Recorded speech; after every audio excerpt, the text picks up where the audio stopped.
গত 27 তারিখ এটিএম আজহারের রায়ের ব্যাপারে একটা মন্তব্য করছিল। তো সেই মন্তব্য বার্তাবাজারে ছাপা হয়। সেই মন্তব্যকে শেয়ার দিয়ে শাহরিয়ার ইব্রাহিম নামে একজন অত্যন্ত জঘন্য ভাষায় 21-এ পদপ্রাপ্ত আবরার ভাইয়ের হত্যাকে কটাক্ষ করে এবং এই ইস্যুতে যেহেতু উনি আবরার ভাইকে হত্যাকে কটাক্ষ করছে এবং সেটা হত্যাযুক্ত করছে এবং আবরার ফায়াজকেও সেটার কমেন্টে হুমকি দিচ্ছে। তো এই ইস্যুতে আমরা আজকে জিডি করতে আসছিলাম শাহবাগ থানায়। জিডির বিবরণ আবরার ফায়াজ আপনাদের সামনে পড়বে।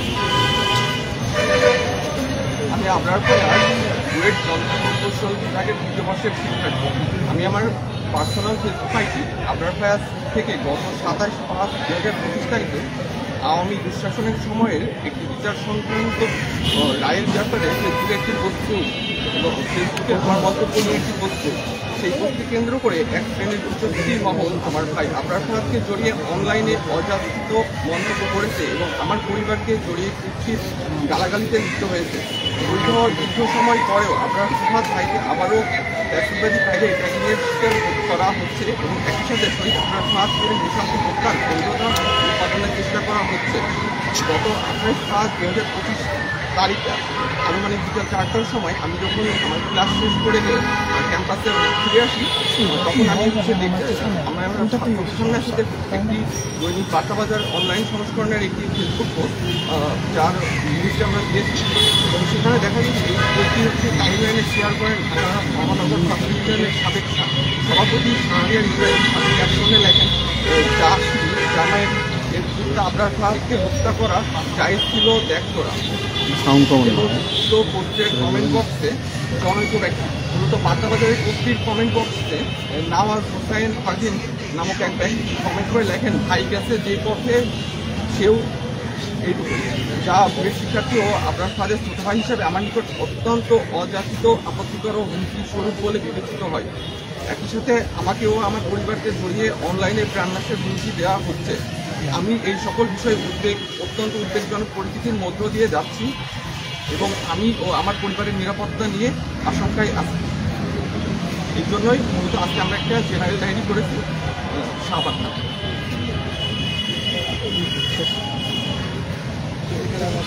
ধন্যবাদ।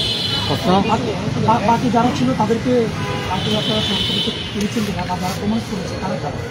মঙ্গল একটু কাছে ধরেন ভাই, লম্বা মানুষ তো না। আসলে এই ক্ষেত্রে আমাদের পক্ষে তো মূলত আমি যখন রুমেন্টটা অলরেডি দেখছি, দেখার কিছুক্ষণ পরে আমার যেহেতু সারাদিন ল্যাব ছিল আমি যাই হাতে এটা ইনিশিয়ালি দেখার পরে আমি কিছুক্ষণ পরেই দেখা গেছে যে রাতের দিকে আমি টাইম পেয়েছি তখন দেখছি যে আস্তে আস্তে পোস্টগুলো তারা হয়তো অনেকে ডিলেট করে তার সবার পরিচয় তো ওখানে অনেক কমেন্ট ছিল, অনেকে শেয়ার করছে, পার্সোনাল আইডি থেকেও করছে। তো সেই ক্ষেত্রে তো আমার পক্ষে সবার পরিচয় জানা সম্ভব। আমরা দেখলাম যে ঢাকা মহানগর উত্তর ছাত্র ইউনিয়ন সভাপতির পরিচয় একজন আপনার এই পোস্টটা করেছিল, তার নামে কি আপনি কোনো পদক্ষেপ করেছেন? আমরা মূলত এখানে দুজনের পোস্টের কথা উল্লেখ করছি এবং জিডি করছি। এখানে একজন ঢাকা মহানগর ছাত্র ইউনিয়নের সাবেক সভাপতি শাহরিয়ার ইব্রাহিম, আর একজন একজন কমেন্ট করেছিল নওয়াজ হোসাইন ফারদিন। এটা উনি আরেকজনের পোস্টে কমেন্ট করছিল শেয়ার দেওয়া, সেইখান থেকে নাম মেনশন করেছেন অভিযুক্ত করেছেন এই দুটা নামের কথা বললাম, শাহরিয়ার ইব্রাহিম এবং নওয়াজ হোসাইন ফারদিন। ওনারা জানিয়েছেন যে পরবর্তীতে ওনারা যোগাযোগ করবেন এবং তাদের পরবর্তী পদক্ষেপ সম্পর্কে জানাবেন। না, এটা তো অবশ্যই হামলার কোনো আশঙ্কা করছেন না। আসলে মূলত আশঙ্কার বিষয়টা আপনার যে 6 বছর আগে মেরে ফেলা হচ্ছে অলরেডি, তার জন্য তার হত্যাকাণ্ডের জন্য 20 জনের ফাঁসির রায় আছে। তারপরেও যদি তার হত্যাকাণ্ডকে যদি বৈধতা দেওয়ার চেষ্টা করা হয়, আমি শুধুমাত্র আমার একটা ফেসবুক পোস্টের কারণে আমার ভাইয়ের হত্যাকাণ্ড কীভাবে বৈধ হতে পারে আমার মাথায় আসলে জিনিসটা কোনোভাবে আসে নাই। আবার একই সাথে সেখানে এরাও বলছে যে না, এই যে ভাই যে পথে গেছে আমিও সেই পথে যাবো, অথচ এই টাইপের জাস্ট আমি একটা ফেসবুকে একটা মন্তব্য করছি। আমি তো এখন আমার ব্যক্তিগত জায়গায় আমি ফেসবুকে যদি একটা মন্তব্য করার জন্য আমার ভাইয়েরকে হত্যা করা কীভাবে জায়েজ হয় বা আমাকে কেন ওইভাবে মারা হবে, এটা তো আসলে কোনোভাবেই আমার মাথায় আসলে আসে না। এটা সম্পূর্ণ আসলে একটা বড় কর্মকাণ্ড বলে মনে হচ্ছে।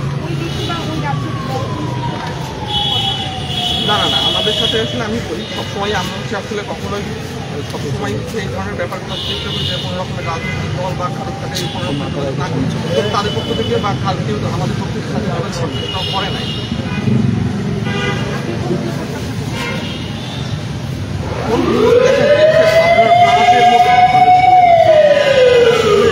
কয়েকদিন আগে হচ্ছে স্বাধীনতা পদকে যার হত্যাকাণ্ড খুবই আলোচিত একটা ঘটনা এবং আমাদের যে বর্তমান যে প্রেক্ষাপট সেটাতেও আসলে অনেক এই ঘটনাটা অনেক প্রভাব ছিল।